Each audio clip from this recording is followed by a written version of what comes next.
a lot of us, it's easier to navigate than Ring Central. So is this permanent or is this just interim?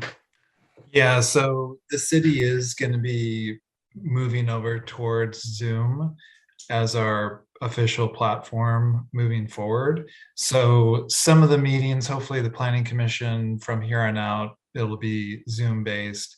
I think at this point we don't have any more previously notified meetings in the old Ring Central platform. So you'll probably see that on the city council side as well if you attend those meetings. How about getting back in person? As far as in person, As far as I know, Richard's about this tall. we're all And get closer. yeah. As far as in person, that's still it still has been, I wouldn't say kicked down the road, but the decision was to continue meeting virtually. And I think the city council will, once they take action to meet in person or hybrid, whatever way moving forward, then I believe the commissions will have to follow suit per state law. Great. But Thanks. Well, I don't feel there's have to. We get to. We get to, yeah. yeah. Okay. Well, it's 7:01, so Yeah, let me, and I apologize too. Alright. Some of the controls are a little bit different, so it might take me a couple extra seconds to find where everything is. Like right now, I'm trying to find the record button, but give me 1 second, I'll let you know when we're recording. and the other thing is, can you control the chat? Yeah, so I turned it off already. Okay, thank you. Unless you want the only the warrior scores posted. We can- I don't know if Zoom has that control to just I post scores, but see the TV from here. Glad to update you. Uh-huh. Recording in progress. Okay, okay, so I just started the recording. great. Okay, well, it's June 2nd, and this is a meeting of the Planning Commission. We know by way of email that Commissioner Menzinger is not going to be present tonight, but Steve, why don't you go ahead and give us a roll call for the record, please? Okay. Commissioner Steinle, Here. Commissioner Bodnar, Here. Commissioner Roche, Here. Commissioner Ahi, Here. Commissioner Merrick, Here. Vice Chair Menzinger, as noted, she was absent, and Chair Doran. Here. So we have a quorum. Great, thank you. All right, right now we'll just look at asking members of the public if they want to comment on any items that aren't on the agenda tonight, items that we wouldn't take action on, but we're glad to hear.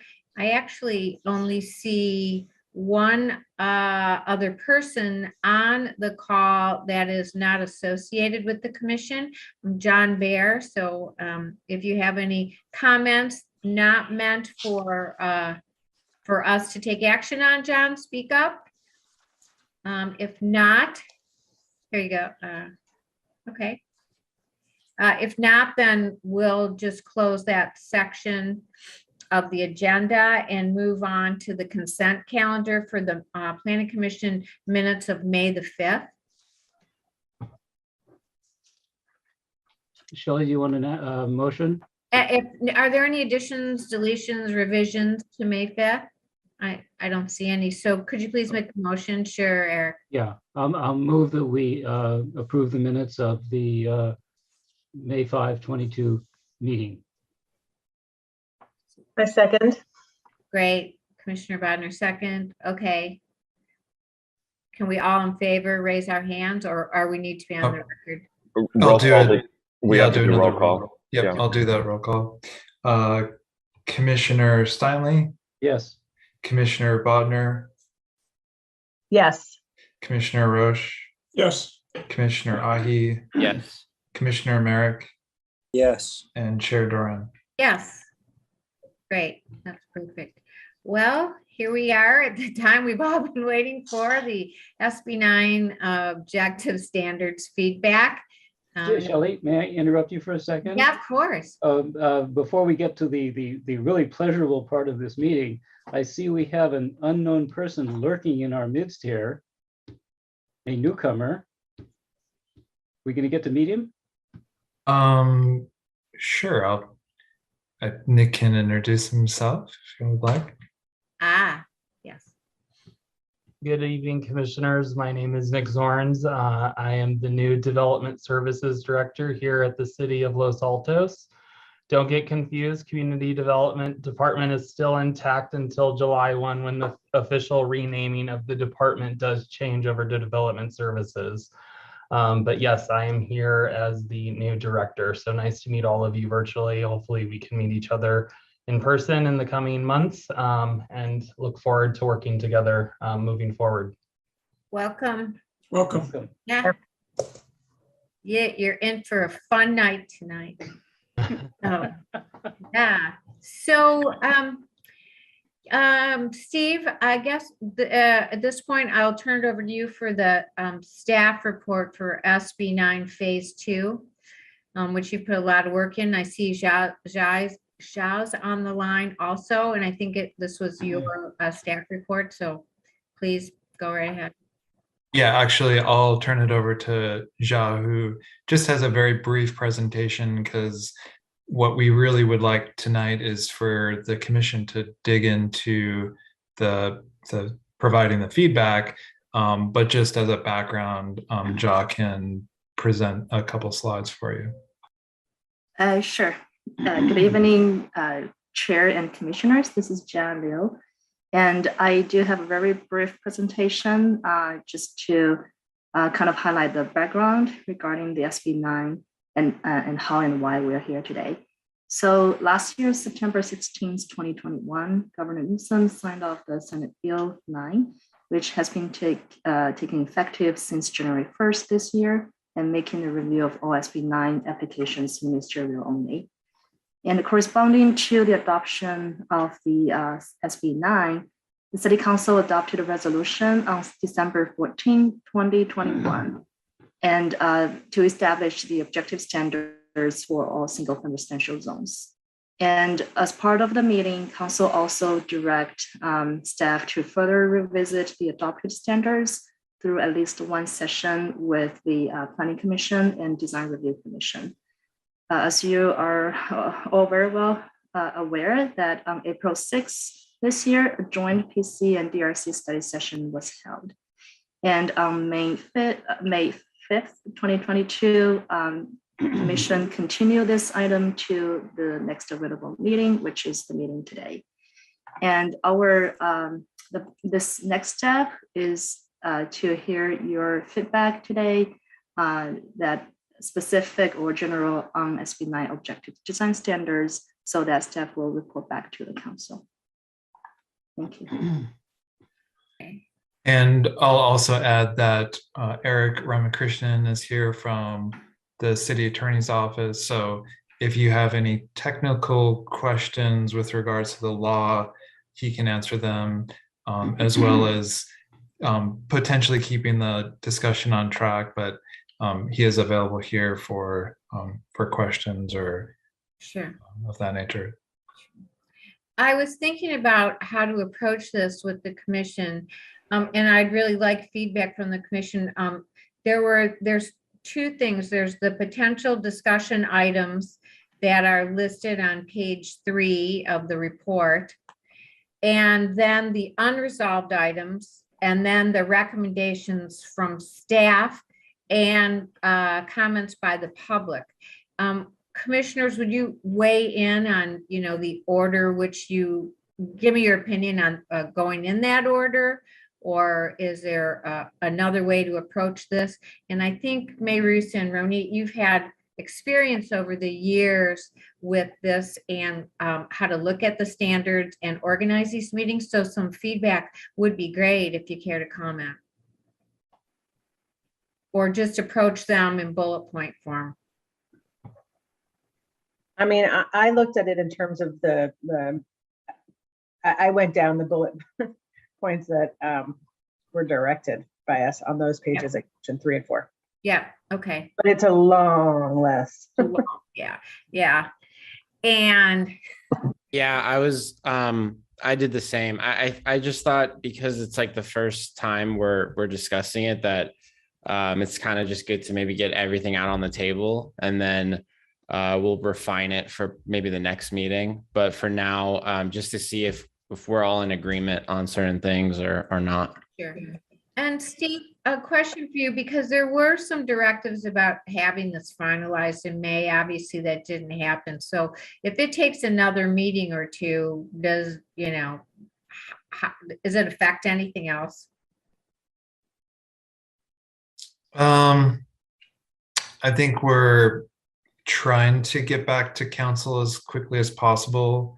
And I think we'll have to see how quickly the discussion wraps up or how long that takes.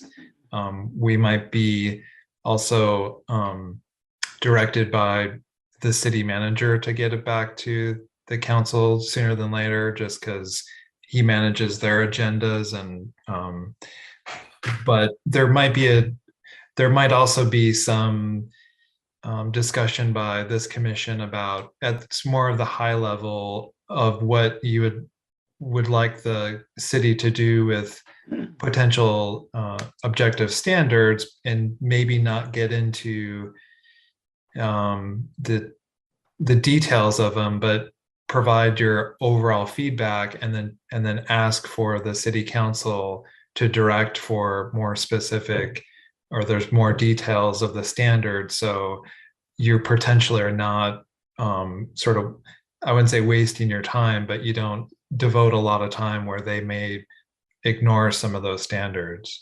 Yeah. But I think just getting started with the feedback, and if this continues down a long path, there might be directives by others that say you need to wrap it up. And Okay, so let's say, for ease, comment, no debate. So I see John Bear's hand up, but the public hearing isn't open right now. Is that correct? Well, let's be clear, it's not a public hearing item, but because of the Brown Act, everybody gets to speak at some point. So Okay. I might suggest that you begin with any questions for staff and some initial deliberation so the public has some idea what they ought to speak to, but take their comments fairly early on so it can influence your discussion as well. Got it. Thank you, Eric. I appreciate that. All right, well, let's start that. Yeah, wait, do any of the commissioners have, questions or comments for staff? Let's start from the top, at the items directed by council. And I can share that document at the screen, so if it's convenient for the discussion. I know at our last meeting, our joint meeting, we had some differences of opinion about the requirements for floor area ratio. So that's probably an item that we need to pay particular attention to, and, plate height. So, so first one, building colors, should they be regular? Shelley, can I step Yep. in for a second? It seems to me that as the planning commission, since land use is our bailiwick and the design of single family homes is not, a lot of these items like colors and that sort of thing are things about which we may have opinions, and I'm perfectly happy to share my opinion about things. But it seems to me that we should be focusing on things like coverage and floor area ratio and some of these other things, which are really land use issues and policy issues, and not get bogged down into whether brown is a good color for a garage door, which it seems to me the Design Review Commission is perfectly good at doing. That seems to be the kind of thing that is more their area of expertise.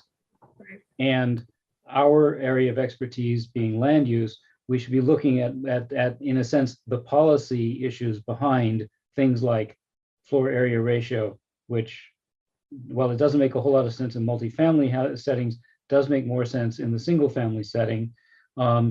Coverage and those kinds of things, which have become issues and about which the planning policy has been kind of left to drift And maybe it's a chance to look at that in a more global way and offer thoughts about that sort of thing to the council as they go forward, because that is going to be affected. What SB 9 does, and Eric, who actually knows the law, unlike me, will correct me, but what basically it does is it takes a lot of the discretion that used to be, or at least the approval authority that used to be in the commission and the council away when certain kinds of subdivisions occur.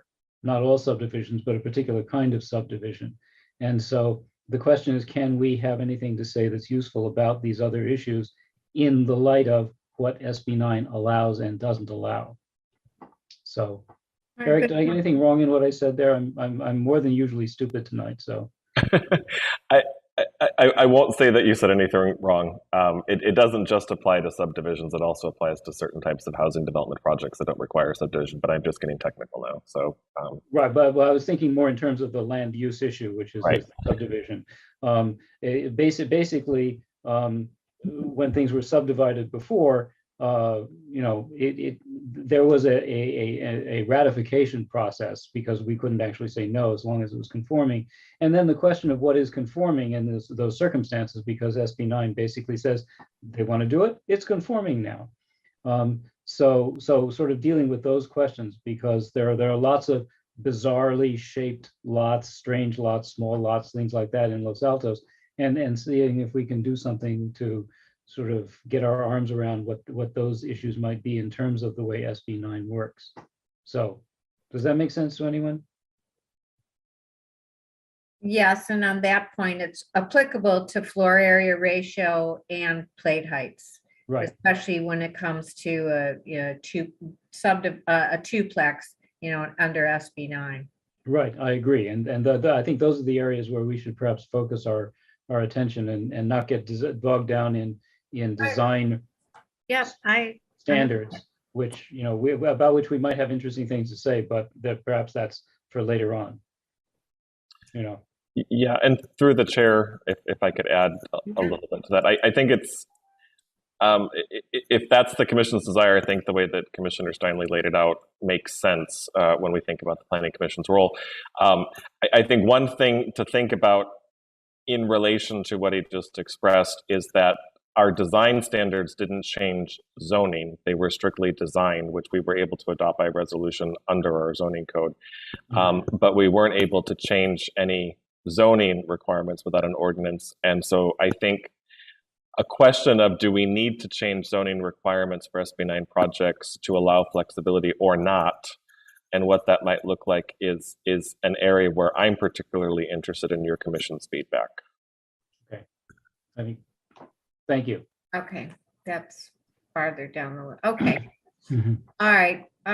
Well, let's see. Let's start with floor area ratio. Sorry, Shelley, I don't know if we want to open it up to public comment first. Well, I see two hands. Yep. Absolutely. Okay. Thank you. Yep. John Bear and Jonathan Weinberg. Steve, do you have to unmute them, and Ann Paulson? I believe they can mute themselves. I do need to. Sure, I saw John's hand up first. John, would you like to speak, please? Sure. Thank you. And sorry, how much time would you like to give for public comments? There's only 3 people, so 5 minutes is 4 minutes. Let's split the baby there. Okay, and just for Jonathan Weinberg is the mayor, or sorry, the council liaison for this. So I don't think he's a member of the public, but right. He's allowed to speak though. Sure. Okay, yeah, please go ahead, John. Okay, so as some of you may be aware, I spent nearly a decade on the Planning Commission, which makes me an expert at nothing.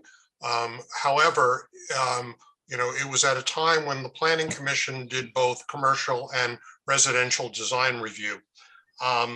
So I give that as background, and I also give as background the fact that I followed the effort that the Planning Commission made and did a really great job in putting in objective standards for commercial development. So with that as background and context, let me make the following comments.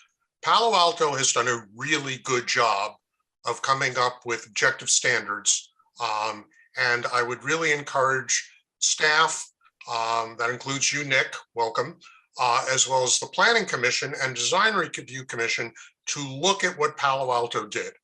They did it before the deadline, December 31st. They were really thoughtful in what they did. They started looking at things like neighborhood character. And I'm going to make the analogy between the objective standards the city adopted in commercial and the objective standards we're trying to adopt as part of SB 9 for residential. There was no single standard for commercial. It varied by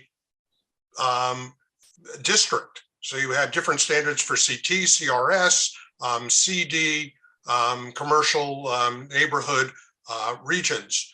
And in the same way, I think it's really important that we look at the differences, subtle or not subtle, that would be based on the character of neighborhoods. That's a key underlying objective of the design review guidelines.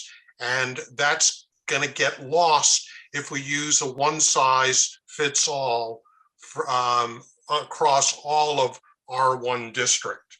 And so and Palo Alto did that. And we may want to do it for as many neighborhoods as Palo Alto did. You may want to do it for less neighborhoods. So that's point number one.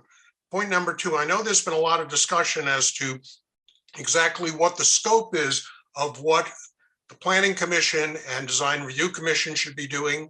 I'll throw in my 2 cents worth to say that I think just as in the commercial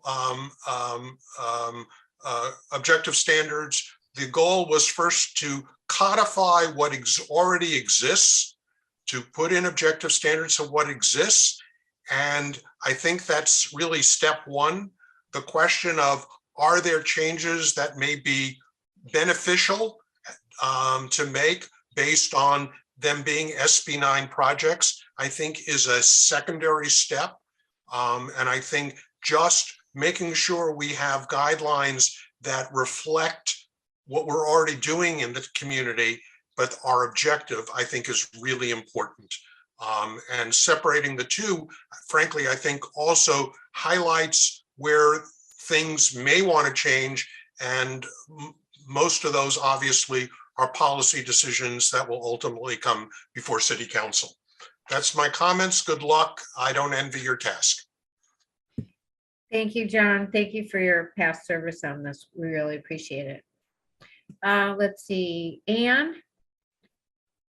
Hi, I'll try to be quick too. I agree that it's really useful to have objective standards that everyone can understand, whatever they might be, for what we have been doing. So that seems important to me as well. And then Maris brought this up before, and I think it's something that's really worth talking about now. If we are to allow 2 houses plus 2 ADUs on a lot, as we are, and if they are allowed to be as big as the one put together as the one house, which apparently they are because we can't downzone them now, we should give some consideration to the different design that is appropriate for 2 buildings rather than 1. And not just say, well, we did such a thing for when we put 1 house and now we'll do the same thing for 2 houses big. It doesn't make sense. It's 2 houses and 2 ADUs. So a different design might be much more sensible and fit in better with what we want. And that's all I have. So thank you. Great, thank you. Thank you, Anne. I see that Councilmember Weinberg's on the line. Do you want to speak, please? Hi, everyone. This is not meant to be a public comment. I just wanted to, in my role as council liaison, respond to what Commissioner Steinle said. My recollection of the council's direction was that the council was interested in input from both the Planning Commission and the DRC, but not focused on any one particular universe of the objective standards. If the commission wants to focus more on the land use part of the statute, that's fine. you're entitled to run the meeting and put together the recommendations that you want. But I don't believe it was necessarily council's intent that there be one set of review from planning and one set of review from the DRC. I did attend the DRC meeting last night, at least for the agenda item, when they were on the same agenda item. It was not my impression that they intended to limit their input to design review as opposed to also commenting on land use, but they have a subcommittee that's devoted to looking at it, and where they end up focusing their attention, I don't know. But I simply wanted to communicate to the commission that it is up to you and your good judgment on what you want to comment and recommend to the council. I don't think that there certainly was not a specific direction, nor in my mind was there an intent to limit the input from each of those commissions. Yeah, thanks for clarifying that. I mean, I think when you look at this, there are some, I would say if you were giving some of these weighted averages, there are some weighted issues like floor area ratio and plate heights, which are probably higher weighted than paint color. So, and I think that lends itself to, land use planning. And maybe for tonight's purpose, we take on sort of the heavy lift of some of those, which do go commercial and residential before we get to the easy ones, like, I'm just overstating it, like paint color. Any thoughts on that? Well, let me respond to you and a little bit to Jonathan. I agree. I mean, we can have opinions about that, and there's no reason why we can't express them. But each of the commissions has a particular sort of, I don't want to say specialization, but a focus that we typically bring to these considerations. And I think that we may start with the things that we're most comfortable with, which are the land use issues. We can, of course, run through and go through every single point and say, we agree, we disagree, we think this, we think that, and that's fine. We serve the council best by doing the thing that we do most conveniently, is my point. So, yeah, and let's make a comprehensive list instead of having a major debate tonight. If everybody agrees, make a comprehensive list of our thoughts behind things like floor area ratio, and get through this, and then go back and negotiate out the finer points of them. I don't know how you feel about that. Rather than having long debate on every item, let's all, give our input, take a look at that list, digest it, and we come back for our next meeting. Then we start to really be specific about voting on it. Second the motion. Okay. Yeah, Great. that makes a lot of sense to me. Okay, good. So let's for sake of tonight, let's skip the first two items and start talking about floor area. I mean, if you want, Shelley, I can kind of just go through my notes that include floor area and other things as well. Maybe we always count on you to do that. So my answer, sorry, but we do. And so I was thinking the same thing. Yeah. I always appreciate that you organize our thoughts. Yeah, sure. You work with this in your life. So please go right ahead. Take the floor. Okay. I think the first thing I think is really important is how lots are going to be split, and what do we want to encourage, because it's going to affect a lot of other different things. So do we want to encourage a side-by-side configuration, or do we want to encourage a flag lot configuration? Because if we want side-by-side, then we have to figure out, as far as the street frontage, what would be the correct kind of width for that. And then same thing with flag lot. Do we want it to have a 12-foot driveway, 15-foot driveway? Those type of decisions, I think, need to be kind of a big part of this. The DRC, based on what they have now, limiting the rear lot for a flag lot to 1 story and then having it be 30% coverage, in my opinion, they're effectively discouraging flag lots. So that's something that we need to consider. Do we want to do the same thing, or do we want to encourage flag lots? Because a lot of people, that might be their only option to do a flag lot. They might not be in a position to demolish their front house and split it in two, side by side. So that's something I think is really important before we kind of get into coverage and FAR. But once we get into that coverage and FAR, I think FAR would need to increase by 5%, going from 35 to 40, because given the fact that you're splitting these properties in half and not allowing two-story structures if the coverage is above 30%, you have to give residents something as an incentive to go about this. And if you really look at this on actual properties in Los Altos, you'll see how challenging it is to make things work when you have such a low coverage and FAR number. And also, 5% is realistically only going to be maybe 250 to 300 square feet. So we're not talking about a big, huge increase in square footage. Setbacks was the next thing that I looked at. I think that obviously 4 feet from the rear and the side is what residents are allowed to do. The second floor setbacks, the DRC has it at 7.5 farther from the first floor. So 11.5 from the property line. Based on what I've seen, I don't know if that's allowed. And that was something I kind of wanted to get clarified tonight, if we can technically have a second floor setback that far away. Everything I've seen has just said side setbacks are 4. They don't say first floor, second floor. So maybe I'm misreading it, but regardless, I think 11.5 from both sides on the second floor is way too much.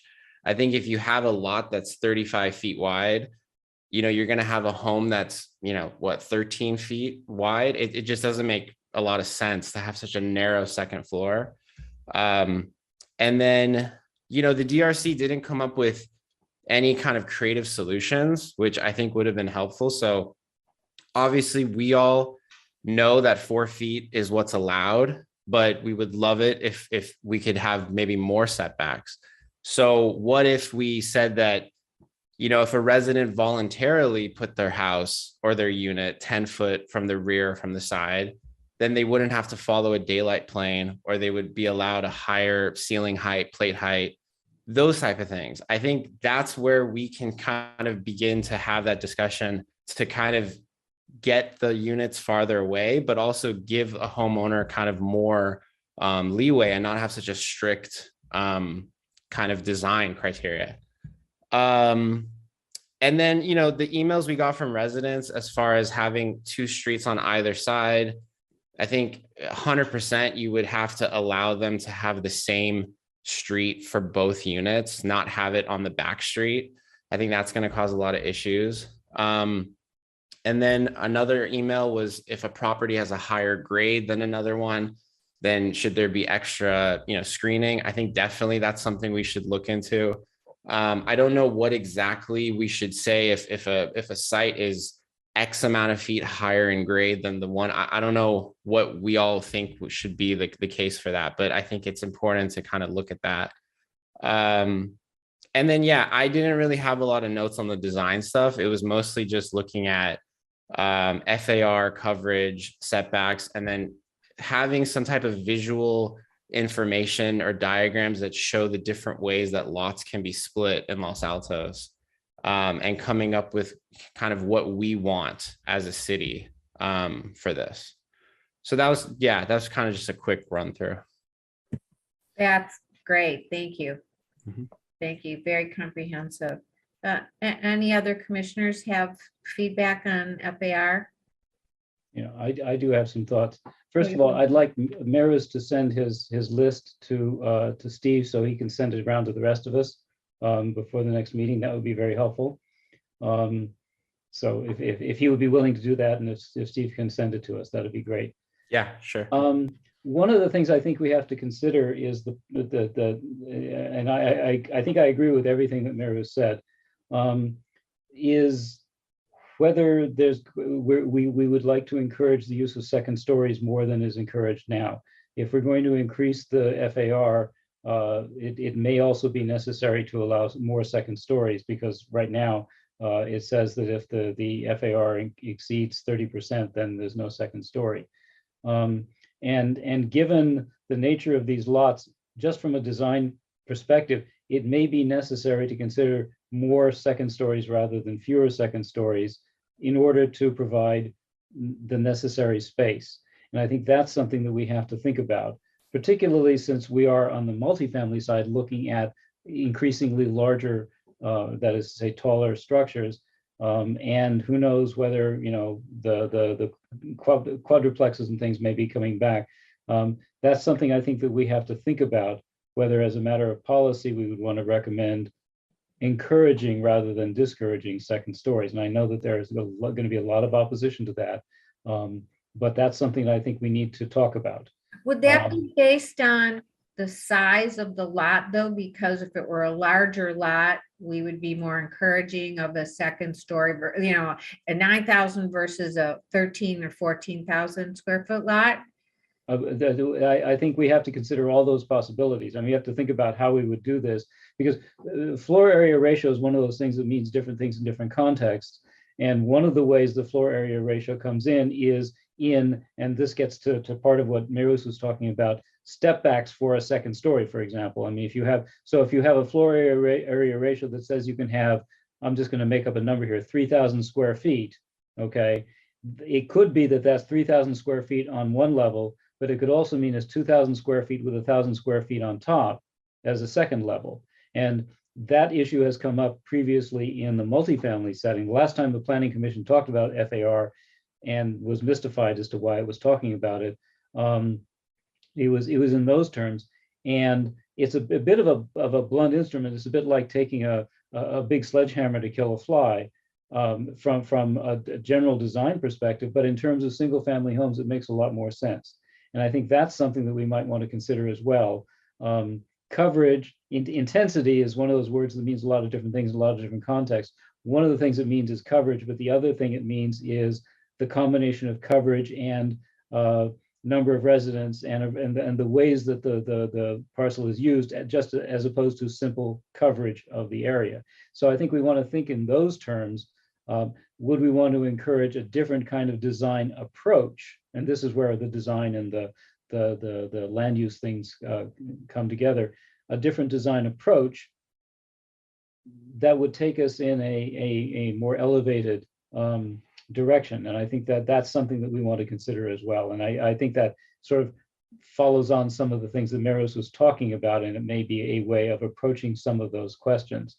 So that's something I'd like to add into that conversation. Thank you. I'll jump in.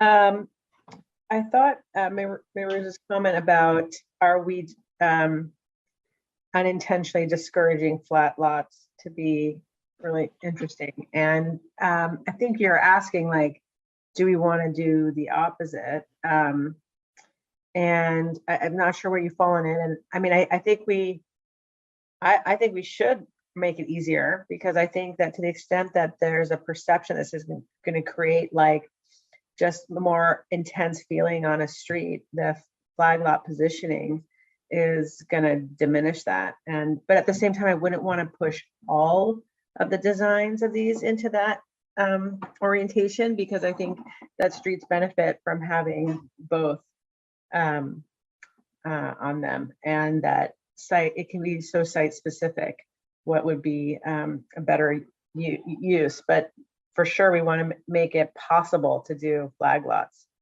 I think I would support this idea of increasing by 5%. And I also support Eric's idea of making it easier to have a second story.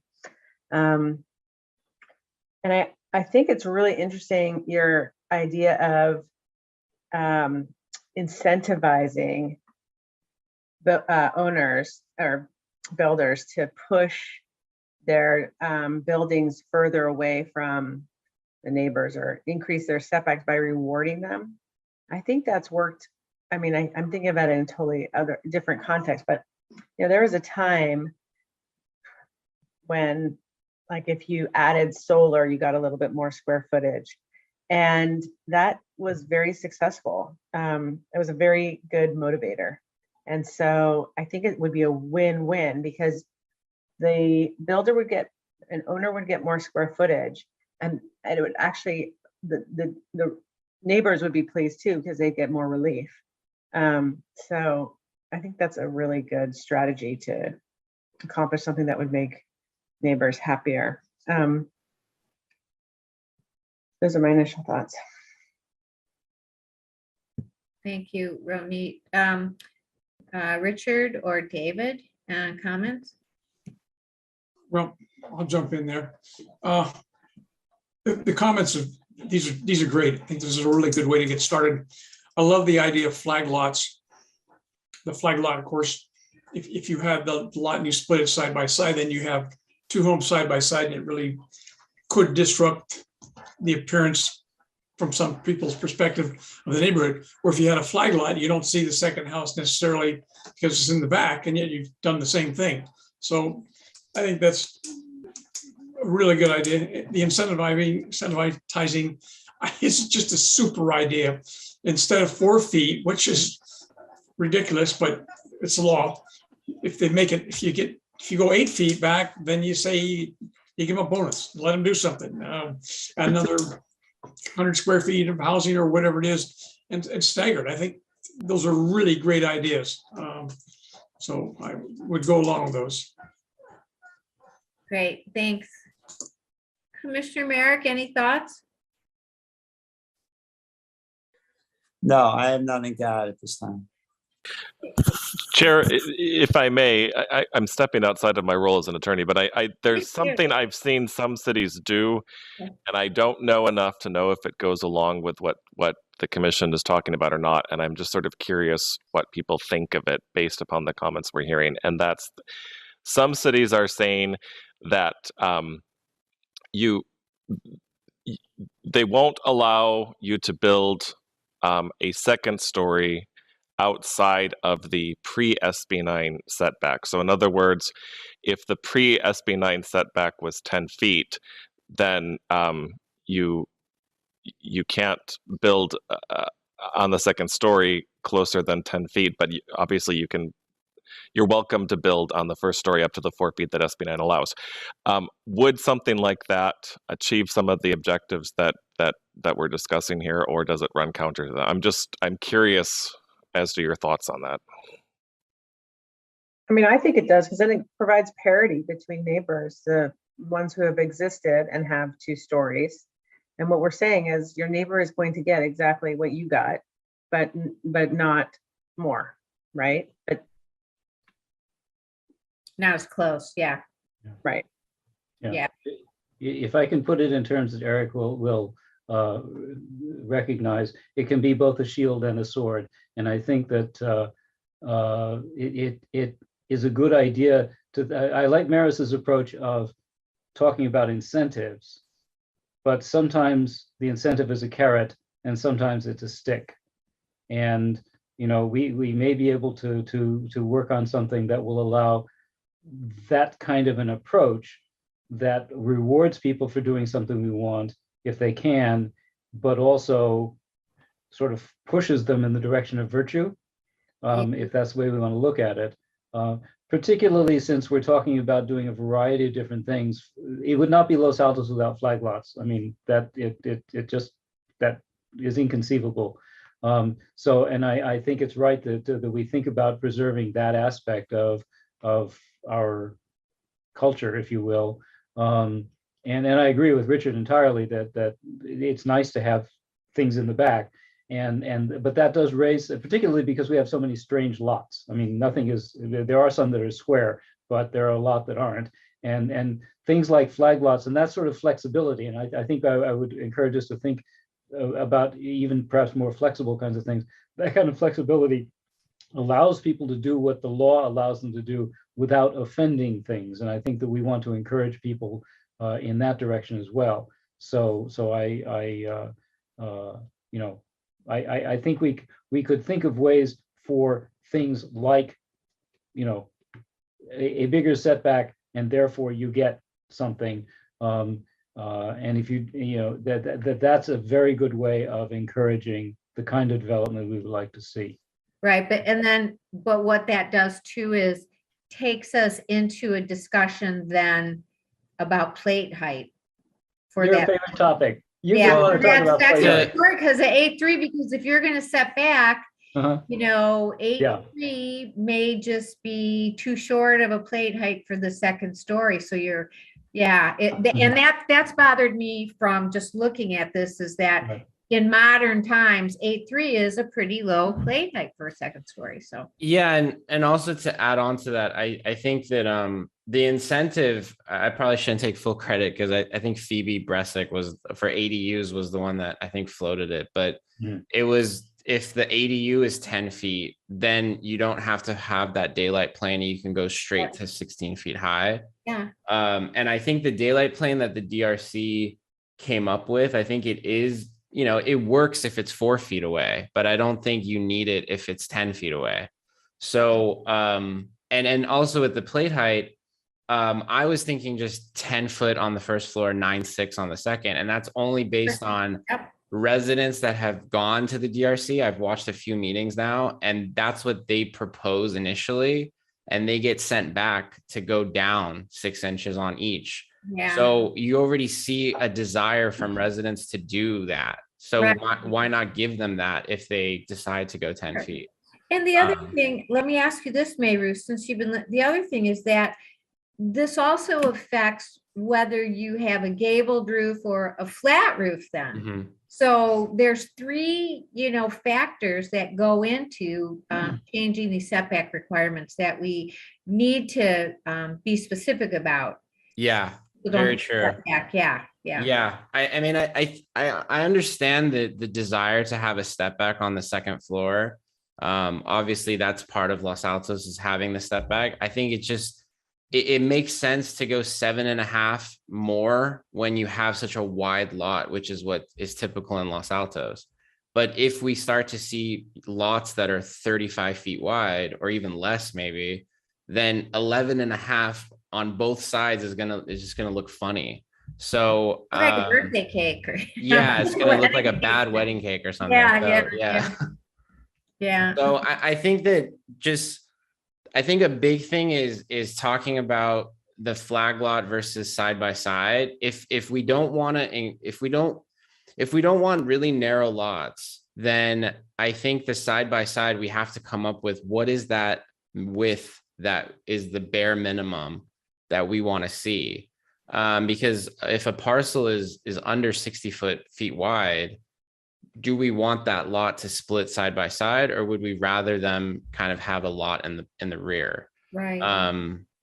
That's that's a big discussion. So, and in your experience, I was thinking about this today, because we don't allow 2 driveway cuts, but if you have these side-by-side lots, it may be encouraging people to do a drive in and drive out. And I think that's another design issue we may be facing when we do side-by-side on a narrow lot. Because your driveways essentially are going to be on top of each other. You're not going to have the hardscape cover. So they're going to propose something. So something else, Steve, that you can put on the list we need to talk about. Okay. Yeah.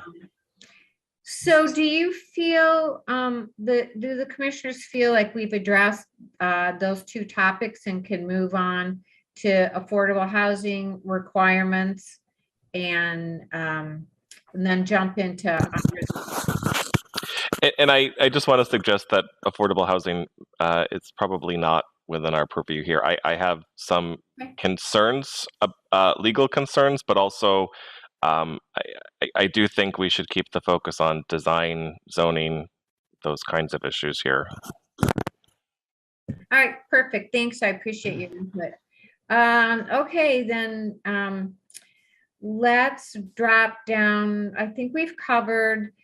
We've talked about consideration for street access and safety by talking about those, I'll just call them unconforming lots that we received the letters for. So, and let's go through unresolved items. We talked about site coverage. We didn't specifically talk about the drainage and the stormwater, but that will be factored in.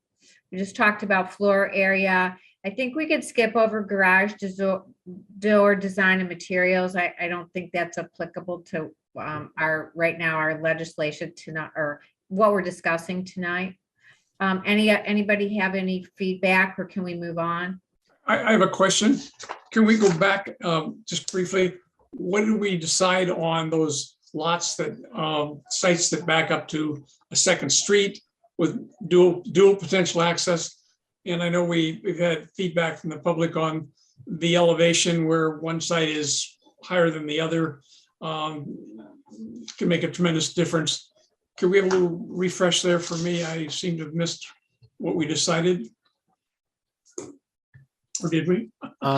Yeah, I don't think we did, but I think the street problem, I think there should definitely be something in there that says, you know, that both units must use the same main driveway entrance, because I think just that's going to cause a big issue backing into rear street. As far as the grade level, I think it's hard because I don't know how prevalent of an issue that is in Los Altos. And so I don't want to, I think it's maybe not the best idea to come up with a number to say if a parcel is, let's say, 2 feet higher than the adjacent grade, then that should have screening, because I don't know if maybe there's situations where it's way more than 2 feet for an adjacent. So Right. It may require like city staff to kind of maybe figure out how many of these kind of issues do we have around town. I don't know, maybe I'm off track if someone wants to. No, I think the majority of town is not in that grade different. Yeah. I mean, maybe the south end of town. In Los Altos Hills, they certainly have several different checklist items when it comes to grade and, you know, driveway entrance and exit, et cetera. But I don't know, staff, Steve, any input? Should we just have you come up with some language? Are you, I guess, to clarify, are you looking at when you're doing a subdivision where a lot would have the grade differential between the two lots, or just in general with the design, trying to come up with some standards for screening to address the grade differential? And I'm assuming it's a privacy issue if you're creating. I think the email was specifically in regards to a privacy issue, and it was the fact that the parcel that had the ADU was significantly higher than their lot. And so I think if the grade of that parcel or of that property is X feet higher than the adjacent lot, then maybe we would require additional screening, something like that, I think. All right, if I could jump in on this one to help out. First of all, I think one of the things we might consider, and this is sort of a design issue, but it is something, is in the multifamily setting, we have mandated in the objective standards that windows be at a certain angle so that they're not looking into each other. Something similar to that could be done here, okay, particularly on a second story, right?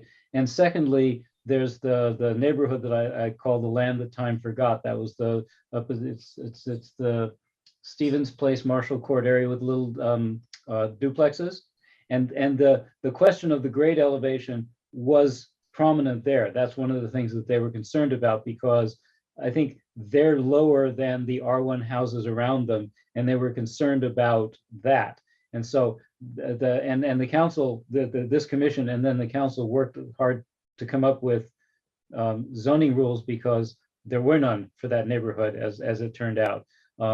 And so that's a place where we might look to see that's the question already was confronted in that sense in that area. And so we might look to that as a kind of a starting point for talking about this. But those are two ideas that might help to deal with those questions, which are going to come up. The moment you talk about a second story, you're going to get people who are going to scream about, you know, looking into my my bedroom. And we confront that all the time with the R1 to R3 interface.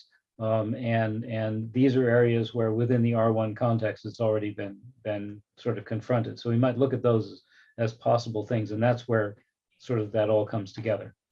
So. Yeah, and having said that, R3 4.5 district was one that I worked on, and part of the issue is when you have a natural grade difference between lots, it is that it's a natural grade difference, and it's not something that it is what it is in some cases, and the property owners that are downslope of the upslope lots, it's hard to justify that they can preserve all the privacy of their lot because it's just naturally downslope. So to say, well, I need to have all views into my lot or otherwise restricted is just maybe not even practical to do that. And you should just be aware when you buy a lot like that, there is development upslope of you that could have those potential impacts. So that came up at that R3 4.5 because the R1 units were actually a little bit downslope of the R3 4.5 district, and there was some expectation that they needed to preserve their backyard privacy, and it just wasn't, I think, feasible because of those natural positions. So, Steve, yours, just from experience in Los Altos Hills, at one point, we had a statement when applicants came in saying, views are not protected just for that reason. Of course, up there, it was more prevalent to hear that and have people want to sue. But I think somewhere in these documents, we need to have some sort of footnotes relative to that because it's going to become an issue on some of those lots, really on the south side of town too. So yeah, but that being said, I think there could be a standard for there is a standard, I believe, for screening, but I think it could be clarified because right now the Design Review Commission for two-story development there is more of a concern about privacy views and potential privacy impacts into yard areas or into adjoining lots, the windows, and the screening is applied there, but with regards to one story, there's not as much need for the screening because the views are different. Yeah, I think those are great comments and I appreciate that. When you're talking about the screening, we need to remember that we're now talking 4-foot setbacks. So we could have a 4-foot setback and a difference in height. And if we have a plate height that's higher, it could be exaggerated a little bit, but it's, but those are good comments on the elevation. Yeah, but I try to avoid the sort of pitfall we get into on our commercial discussions. We're trying to legislate frosted windows for people. I just think that it's just wrong so we have to set some sort of standard or definition about that, or we're gonna hear that a lot, or that's my opinion. Yeah, that will get ugly fast.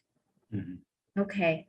Does everybody feel satisfied that we've covered what you wanted to cover in that first section and also the unresolved items from the DRC? Yeah. Yes. Okay, then we're going to go to items from staff. We've talked about the second story step back requirements, but the revision of Appendix 1, D through G, including E, I think we're going to have to put in a little more work on that than just a few minutes tonight. Any thoughts on that? I agree, and I think that we some of the things that we've talked about this evening, if that becomes sort of the defining sort of approach, then it'll be easier for us to talk about those specific considerations, right? If we have those principles in mind, which Yeah, I think we generally seem to be agreeing about. right. And John Bear made a good point when he was talking about Palo Alto and how they're looking at some of their zoning. So I think we should look into that. Mhm. Okay, I think we can, I feel like we can skip over tree replacement right now unless somebody finds that a burning issue at this point. And let's see.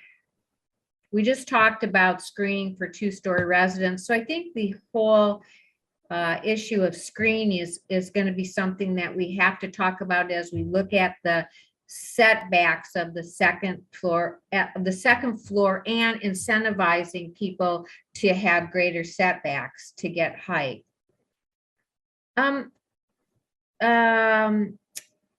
Addressing the height, bulk, and scale for non-traditional construction members. That's what I was talking about. And, you know, maybe it would be great some input when we're looking at some of these non-traditional roof lines that are not traditional to what everybody thinks is a residential roof line. Or that I'm not actually articulating that good. A sloped roof, a flat roof, you know, something that is a little more contemporary than what we're used to seeing. Maybe we should just mandate domes. No, No. let's not take away people's I have some neighbors, some beautiful homes with beautiful flat sloped roofs. So, so I think Well, talk about plate roofs, please. Sorry, what I have seen in the few DRC meetings that I've watched is that some of the residents that propose kind of a more modern, very flat roof, just kind of non-traditional type of home, they're usually told to kind of lessen the scale and to kind of calm it down, tone it down. And so it seems like they want kind of to humanize kind of the scale of a lot of these residential projects. And so I think that we have to be aware of that as well. But, it's hard because I think that's where the style is kind of going more towards. I think we're going to see less kind of super traditional architecture. So I think we have to be mindful of the overall bulk and height that we're proposing. And then I just wanted to, the daylight plane, that was another thing. I think that I looked at the ADU one and it was almost the same, except that the DRC had proposed 8 feet, 6 inches at the property line at a 6 to 12 slope. And the ADU is 8 feet high at the property line. So I don't know if, we want to make it so that it's in line with the ADU. And then obviously at 11 feet, 6 inches, the daylight plane would increase. So, but that's dependent on the second floor step back. So whatever we decide for the second floor step back, I guess we'd have to modify that. But that's just one, because I know daylight plane was the next bullet point. So, yeah. And if I may, Chair, the daylight plane also, we have, I think now, probably 5 different daylight planes that apply in different ways. And I think maybe stepping back to looking at, well, what is important to protect with the daylight plane to begin with? I know there might be slight differences in the type of structure that's being proposed, but nonetheless, it's like, well, what is the daylight plane supposed to protect in the first place? And then just protect that if it can be applied that way. Because we do, from staff's level, from designers, it's hard to follow sometimes. Like you've got 5 different daylight planes, and then trying to apply that when you're reviewing or designing a building, it becomes very complex, and I would say somewhat convoluted in what is supposed to be protected with the daylight plane. Do you want, Steve, maybe you could articulate to us what the city thinks is needing to be protected from a daylight plane? It's partly like the intrusion upon a neighbor, the shadowing effects of a building, when you daylight plane, when you think of the words that are being used, it's primarily those shadowing effects of a building on the neighboring property. But again, it's also another way of looking at the intensity of and putting a number in an objective standard, which we're trying to do, but it's another way to measure some of the intensity as it relates to abutting properties and focused on that, just abutting properties. Yeah, I mean, as an architect, I'm not a fan of the daylight plan, but I can see why, if we're gonna have these units at 4 feet from the property line, I can see an argument to be made that maybe we should have kind of that gradual step up. But again, you know, like Steve said, if we have all these daylight plans and they're all, I don't want to make it more complicated. So that's, I guess, something that we can kind of look into more. And shouldn't the daylight plane really apply to the commercial, the multifamily as well? Yeah, well, I understand why we'd have 5 different ones, why impact would be tolerated in one area when it wouldn't in another. If we're talking about 5 different in residential areas, that feels like something to clean up. Richard, to answer your question, if you look at our commercial zones, this is just a comment, especially First Street, it's impossible on a daylight to figure out daylight plane. There's just, you know, San Francisco, they have the shadow studies and you can't shadow parks and schools, but we just can't do it here. Our properties are 0 lot line, you know, so I appreciate the comment. Thanks.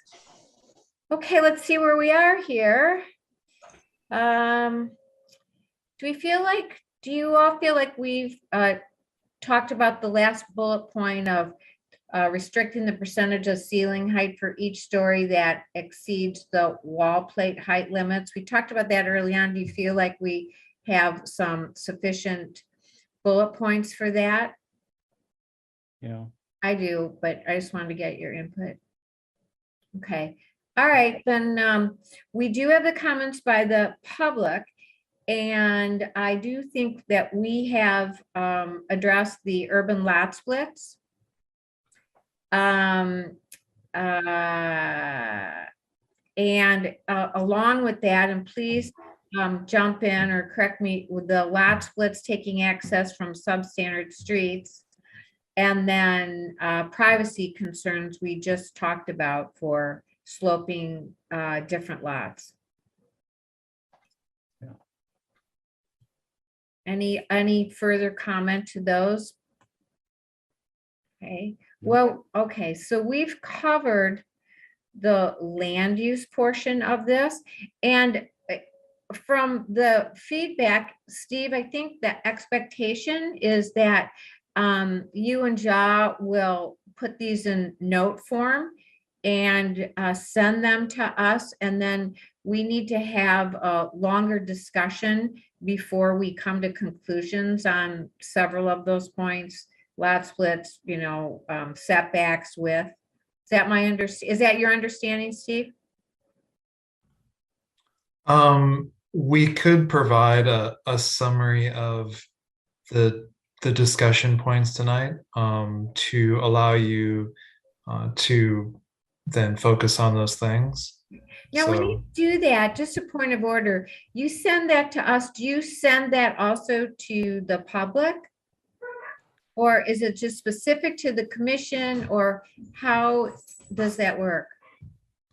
Well, it would be contained in the minutes as far as the meeting minutes. Okay. So the public would Okay. see that. Great. Okay. Does anybody on the commission have anything else to add, or did we leave anything out, or anything else you wanted to address on this before we take some action to move this on to another meeting? No? Wow. Okay. So since we aren't really, we didn't come to any conclusions, then I'm looking for a motion to continue this discussion to, I guess, a date certain meeting. I don't think a date certain meeting. our next meeting, we have quite a full agenda, it looked like to me. Yeah, Chair, if I can interject, just because I kind of Absolutely. have been going over a lot of our upcoming commission meetings that you all will be impacted by, as well as our council meetings. I'd actually like to continue this to a date off calendar, with the staff realizing that we're going to bring this back sooner rather than later, because this needs to be fresh in your minds. Steve and I think staff need to kind of really evaluate what's tracking to go forward. Because as you just noted, you are going to have some very full agendas coming up. And so we need to make sure we're cognizant of that as well.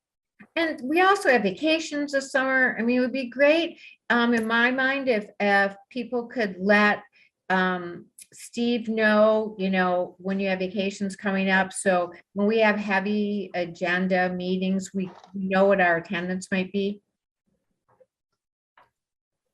Yes, and that would actually be very appreciated from staff's perspective, Chair, and the rest of the commission, just based on the fact that we always do need to make sure that we're establishing a quorum for these meetings. We have had that issue previously with other commissions. And so effectively, in order to make sure that we're not spinning our wheels writing staff reports and everything, trying to get these to hearing and then not having a quorum, any type of head start on communications of what kind of will take you guys away from the standing meetings that are, presented to the commission ahead of time, would be greatly appreciated moving forward. And if you would please respect confidentiality and not put those out to the public that we're on vacation. So people, don't challenge our Ring doorbell cameras. So appreciate that.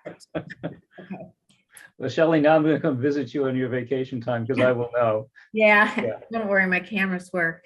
Okay. All right. Well, okay. Can I make one request in connection with what Nick was just saying? Yeah. And what Steve was saying, since Steve and Ja are going to be putting together as part of doing the minutes, if we could circulate that list just among the members of the commission earlier rather than later, so we could sit down and put that next to the actual text of the ordinance, our purpose, it would be a lot easier to come up with that rather than doing that just before a meeting. Even though the meeting is going to be coming up, it might be 2 months from now or something, or 6 weeks from now. It would be easier to do that work, get to it sooner rather than later while it's still fresh in our minds, even though it's not going to come up as part of the staff report until later. Just even a rough draft, just a list. I mean, just something so we have that and we can start working on that. That would be very helpful. While the rest of you are off on vacation, because I don't do vacations. I think our city attorney, Eric Ramakrishnan, is going to actually help guide us on that particular comment of yours. Yeah, and I apologize for clearing my throat in your ears. I thought that I had my sound off. It's fine for staff to prepare a summary of what happened today and send it out to just the commissioners, because you're allowed under the Brown Act to sort of passively receive your mail. But you all have to be extremely careful what you do with that then, because if you use that to sort of communicate amongst yourselves in any way, you can create what's called a serial meeting, which I'm sure you've heard about before, which could violate the Brown Act. So I'm perfectly comfortable with staff sending you a summary of today's comments for you to use as sort of your own personal homework.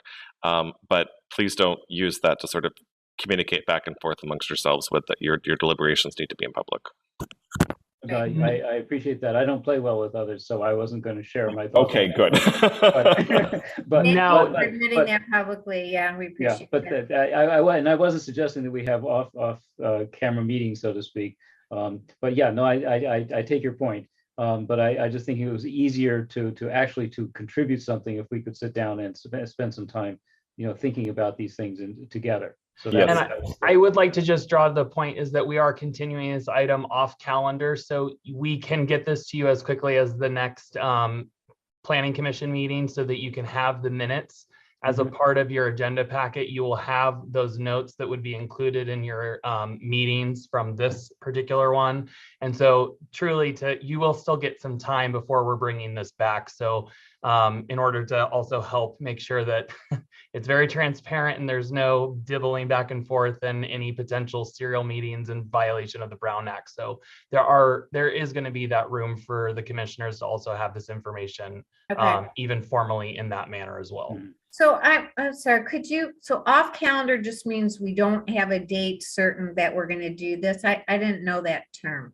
Yes, that's exactly what it means, to off calendar. So instead of deciding on the date today, we will continue it. And that means that staff will renotice this item instead of it just going onto that certain date. Sure. Nick, what you don't know about us is most of us have never met each other in person. So that we had a big commission turnover a couple years ago, and I think 4 of us have never met the other commissioner. So we wouldn't know them on the street if we saw them in full dress. Okay, so anybody else have anything to add before we move on from this section of the meeting? Just want to be sure. Okay. Well, we are done with this topic for tonight, and we need to discuss our attendance or our city council meetings assignment. We haven't actually done that this year. We haven't had a list of who should be listening to what meeting. So I'm asking for input. Do we feel we want to continue that practice and just assign meetings? And if you can't make the meeting, you just listen to the recording and report back? I mean, I think it's a good practice because some of us, that's the only way we get an update on what transpired. And what we've done in the past is, you look at the agenda and you see what's on it. And to the extent that there's a matter that came before the planning commission, then it's good practice to be there live if there's a question. So, I mean, it's been, I feel like years since city council has asked a planning commissioner who's in attendance a question on a topic that they discussed. But just like in the same way Jonathan, volunteered, I think we should probably get back into the practice of offering some input. But then if there's nothing that came before us, then it's, watching the recording in double time is probably the best strategy. That's right. Thanks. Yeah, thank you for your input. I think that's a good practice. Steve, go ahead. Thank you. So we did look back at previous years, and I thought that our executive assistant did send out the meeting assignments, but I'll check to see who was on that email. Maybe I need to forward at this point, but our executive assistant did go down the list, and in previous years, it was just taking the list of commissioners and repeating it to fill up the meetings. And the idea is that you do attend those meetings and report back if needed. If you can't attend that meeting, then you just work with another commissioner to try to have somebody cover that. But with all the meetings being with a virtual and being recorded, you can watch the recording as well. Okay. Thank you. Yeah, if you could have your assistant send that out, we'd appreciate it. Yep. I did receive an email the other day with a memorandum with the current dates of everybody. That should have been sent by Yvonne DuPont. Yes, it was, and that was dated the 26th of Okay, May. so that's what I recall seeing. Yep. That she already sent that out. I can resend it, but those were the I saw assignments. that. Yeah, it's there. Okay, great. It's also in the agenda. Yeah. That list is also printed in the agenda. Oh, I see it. Yeah, it is. I see it. Oh. Okay. So. Oh yeah, here we go. Oh, she did put. I didn't realize Yeah, that she. I didn't even look at it. So, thank you. There you go. Yeah. Got it. No excuses for not knowing what's on the list. Jeez. All right. Seeing no other business there. Any reports or commission reports or comments, feedback? None. Potential future agenda items, Steve, I know we had a few things for kind of the summer's kind of coming and going. Yeah, the dates, like Nick said, I've been filling up because without getting into any of the details, you will have up to 3 development projects at the next meeting. And then you will also, the following meeting after that will be the housing element will be reviewed by the commission. So, and I can't believe it's already June, but that's going to cover all of your July calendar. So it's Okay, well, we had the best intentions of talking about mechanical lifts and modulars, but I don't think it's gonna happen. Can we have a list of those 3 upcoming projects so we can review them ahead of time? I think it's in one of the, we did receive, there was a calendar with items coming up for the meeting on the 16th, I believe. Okay, I must have missed that. I'm sorry. Thank you. I'll check it. Yeah, Steve, you sent that out. I think you sent that out on a matrix about a week or so ago. Okay. Great. Thank Well, you. I don't see any further items, so shall we adjourn? Move to adjourn? Yes, so Thank moved. you. Thank you, everybody. Take Thank care. you. Go Warriors. Oh, they're losing. Ah.